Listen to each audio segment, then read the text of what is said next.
ვაგრძელებთ შეხვედრებს მოსახლეობასთან, ვისაუბრებთ ჩვენი ქალაქისა და სოფლების უკეთესი და ნათელი მომავლისთვის და იმ საჭირო საკითხებზე, იმ ყოველდღიურ და ყოფით საკითხებზე, რომელიც აწუხებს და მნიშვნელოვანია ჩვენი საზოგადოებისთვის, ჩვენი მოქალაქეებისთვის. მე მინდა ვუსურვოთ ჩვენს ქვეყანას მშვიდობა და ჩვენს ოზურგეთს მეტი განვითარება და წარმატება.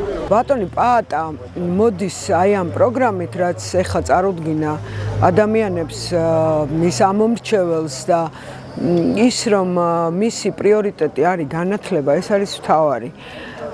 ერთ-ერთი უმთავრესი ყოველ შემთხვევაში, იმიტომ რომ ეს არის სფერო, რომელმაც უნდა დააკავოს აქ ახალგაზრდობა. იმედი მაქვს, რომ მხარდაჭერას ოზურგეთის მერიც მიიღებს მთავრობისგან, რომელიც აუცილებლად გაიმარჯვებს 4-ში, იმიტომ რომ საღმა აზრმა უნდა გაიმარჯვოს. პაატა კონჯოლია, ქართული ოცნება, აირჩიე 41.